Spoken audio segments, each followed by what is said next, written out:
Gibbs from plays2see.com, though today we are rechristening ourselves operas2see.com.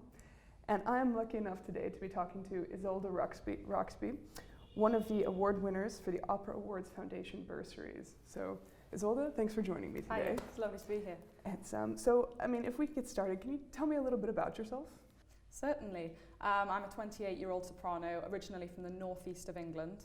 I started singing when I was around 11 years old. My mother is a music teacher. She's a very energetic, engaging person, and she pulled me into this world. It was great fun. Because I noticed you were also involved in the National Youth Theatre as well. So was it that experience that, with your singing partner that directed you to opera, or was that a longer process? That was a longer process, yes. Mm-hmm. I always loved performing, being on stage. I'm quite a show-off, really. But yes, and so I was involved with kind of drama locally, amateur things, pantomime, that sort of thing. Loved it all, and as well as playing the piano and singing. I didn't know that I wanted to do opera at that age necessarily. Certainly I was more interested in the classical side of music than, for example, pop or musical theatre.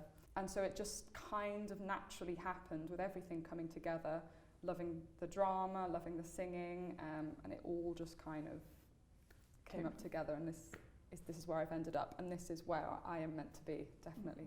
Mm-hmm. Well, and I noticed from your bio you have a real variety of roles that you've taken on, and a true kind of spread of different parts. What would you say, what have been your kind of turning point roles, or what would you say have been highlights, of your work? I think that when I went to King's College London, I played Dido in the KCL Opera Society. That was a really incredible moment. I mean, a very early moment, but that was really a big moment for me. I would say that one, singing Purcell's Dido. More recently, a massive role for me has been creating the role of Joran in new opera Mad King Sweeney, not least of all because I got some fantastic reviews from Opera Magazine and Opera Now, and just to hear that and know that what you're doing is being well received has a big impact. Well, and let's talk a little bit more about that. I mean, what's it like to actually originate a role? It's very exciting. I mean, obviously you've got kind of free rein to decide how you're going to do it. It can be a bit challenging to not have other performances to watch and build from. I really enjoy it. Maybe not everybody would, but I think it's a really wonderful thing. I mean, you have to basically go from the music itself. Mm-hmm. You can't be influenced by anybody else. I rather enjoyed that, yeah. Well, and with your work with contemporary opera, I mean, do you see, obviously it's within the art form, there's always parallels between the classics and the new, but what do you think that contemporary opera has, to offer to people who know and love the classics? I mean, why should they come and see something new?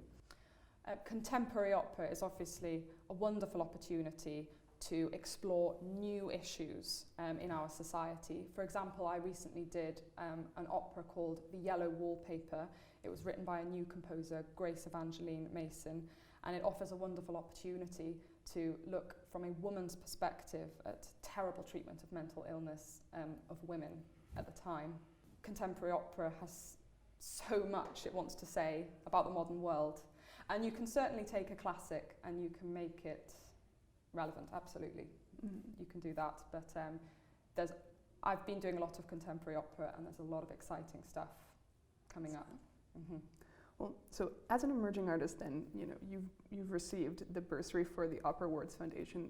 What has that meant to you? I mean, how has it helped support your work? The Opera Awards bursary has essentially completely changed my life. At the time I received the award, it was an incredibly difficult time, as it is for many singers coming out of conservatoire.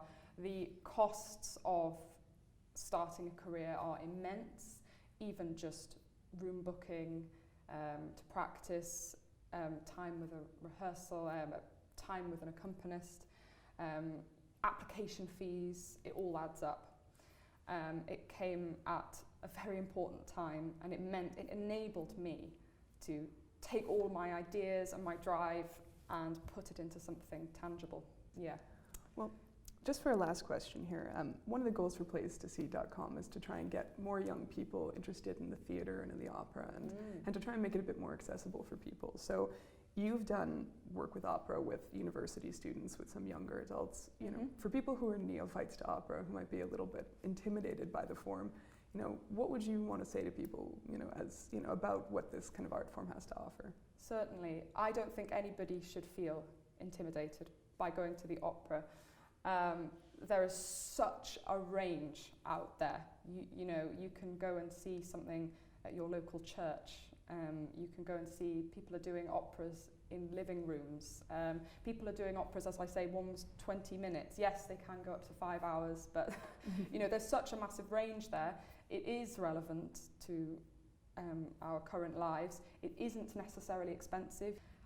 I just feel that if you want to have a new experience, if you want to know more about opera, go and see it. And yes, it can be fun, I think, to do some reading up as well before you go, to research, to really understand opera.